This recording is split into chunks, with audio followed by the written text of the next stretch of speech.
안녕하십니까. 강남 하이퍼 문과 기숙학원 국어과 하민엽 선생입니다. 자, 오늘은 문법 학습법에 대해서 이야기를 할 겁니다. 자, 문법 학습법 제일 중요한 건 뭘까요? 제일 중요한 거는 개념입니다. 자, 문법에 대한 개념이 가장 중요한 거고, 개념이 중요한 이유는 문제를 풀기 위해서는 개념을 알아야지만 풀 수 있기 때문에 그렇습니다.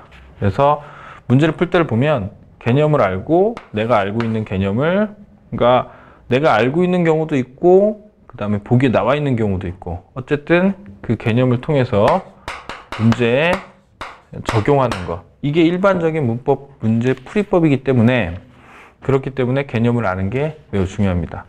그런데 여기서 개념을 안다라는 것은 그냥 단순하게 이게 뭐다 라는 것을 아는 게 아니라 개념을 명확히 아는 것을 말합니다. 예를 들어서 어간과 어근의 경우 그 말이 비슷한 면이 있기 때문에 학생들은 그것을 항상 헷갈려 하는데, 그게 헷갈리게 되면 개념 자체가 명확하지 않기 때문에 적용은 할 수 없게 되고, 그래서 문제를 정확하게 풀어낼 수 없습니다. 그래서 개념에 대한 명확한 이해가 문법 공부에 있어서 가장 처음 시작해야 되는 부분이고 가장 주의해야 될 부분입니다. 자, 개념에 대한 이해가 되면 그 개념을 그대로 문제에 적용하면 됩니다. 그러면 개념은 공부를 하고 수업을 듣고 하면 충분히 다 할 수 있습니다. 그런데 적용은 어떻게 해야 되느냐?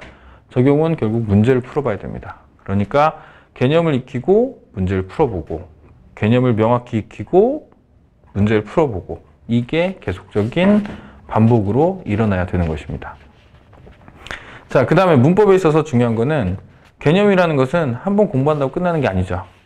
끝나는 게 아니고 계속해서 까먹게 됩니다. 그렇기 때문에 문법에서의 개념 공부 또는 적용이라는 것은 결국엔 반복 학습이 필요하게 됩니다. 무슨 말이냐면 2달 내지 3달이 지나면 솔직히 말해서 개념 다 잊게 돼요. 까먹게 되죠. 그렇게 돼 있는 것을 막기 위해서 2달이나 3달에 한 번씩 계속해서 반복을 해줘야 됩니다. 자, 반복을 하는데 반복을 하는 이유는 또 있습니다. 뭐냐면 까먹는 것도 하나의 큰 이유지만, 또 하나는 개념을 설명하기 위해서 문법 체계의 서술된 순서가 뒤바뀌는 경우가 있습니다. 무슨 말이냐면 앞부분에서 나왔던 1단원에서 나왔던 개념을 설명하기 위해서 3단원에 나오는 개념을 사용하기도 한다는 것이죠. 그렇기 때문에 순서대로 공부하다 보면 앞부분의 개념이 잘 이해가 안 되는 경우도 있습니다. 그래서 한 바퀴 돌리고 그 다음 다시 한 바퀴 돌렸을 때, 그때 개념에 대해서 좀 더 정확하게 이해할 수 있게 되는 거죠. 자, 예를 들면 문법의 변동을 설명하기 위해서, 우문의 변동을 설명하기 위해서 뒷부분에 나오는 형태소의 개념을 가져다 쓰기도 합니다.